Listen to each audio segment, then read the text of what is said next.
Welcome, and thank you for following the DFRIHR Workshop Series. This presentation focuses on resolving the biggest obstacles department managers and human resource leaders face when managing or proposing change in their organizations.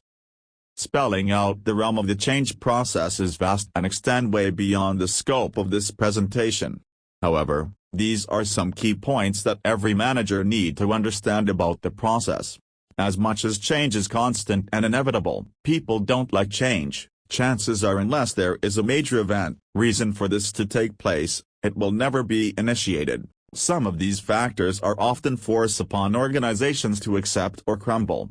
Regardless of the nature of the change that needs to take place within the organization, management and human resources have to be equally involved in terms of communication and success accountability. Doing so allows both entities to respond correctly to perceptions and reactions to the change process and address them on the same scale. Now, let's take a look at employee reaction to change. Reactions to change is one of the most unpredictable business and organizational circumstances, especially when associated with mergers and acquisitions. When faced with these common reactions presented here, human resource leaders and managers, either at the senior level or at the front line, are to work together to tackle those reactions, communicate the common goal behind the change, and maintain productivity. Now that we're looked over reactions, let's take a look at the steps to managing the change process.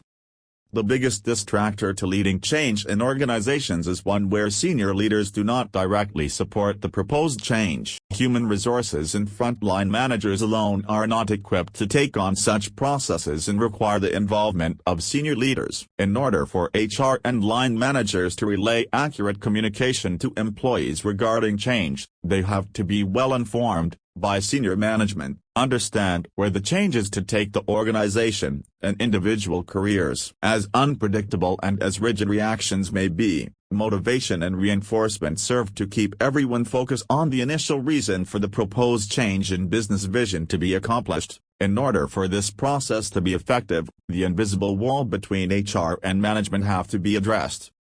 In most traditional organizations, either human resources alone or managers are responsible for the change process rather than both working together towards joint victory in the process. As research has shown us, organizations who put up this wall are the ones who suffer the most with morale issues and perception of chaos and lack of organization from employees.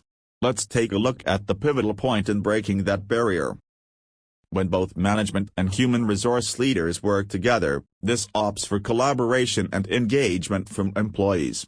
Just as any other process, organizational change is one where resistance is to always be expected. As discussed in the development alternative, HR, together with management, have to develop a harmonious strategy to do away with employees who simply cannot embrace the changes in place, preventing the organization from realizing its vision. Now, let's look at the benefits of these two entities working together. Here are some of the vast array of benefits companies stand to reap when HR is given a meaningful role in the change process, in making decisions alongside management, all of which outweigh any reasons for the organization not to do so. First question to be answered here is, why is this change important?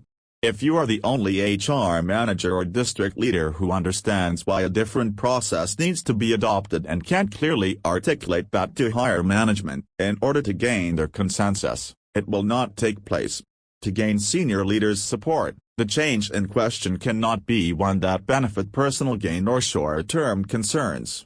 It has to address long-term business needs and link to desired results. While every solution should be unique to the problem at hand, it's also very important to understand that there is more than one way to solve a problem, improve a process, or bring about change. Therefore, presenting alternative solutions are imperative in order to obtain support from senior management. Factors such as time, probability for success, and cost efficiency should all be considered when choosing potential solutions. This can be accomplished by aligning three simple components.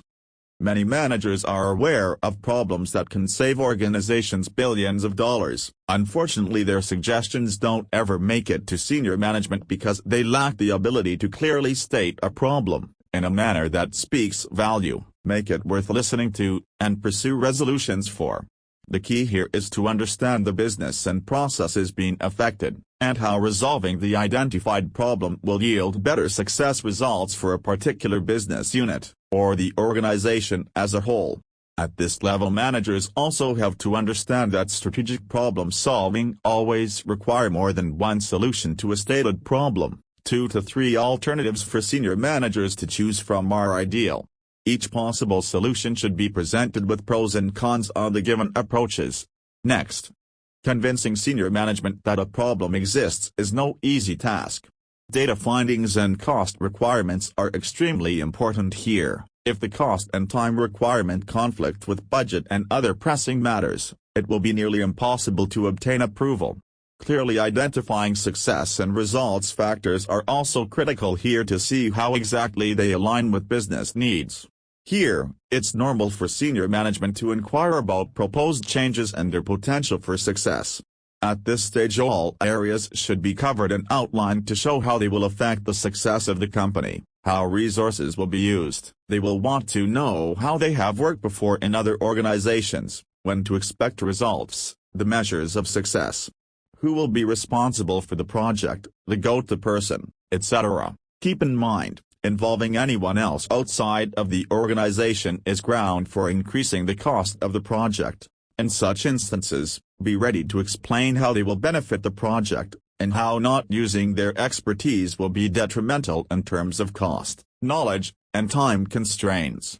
Thank you for watching. Please visit us at DFRIHR.com for more information on our consulting and advisory services, and blog updates.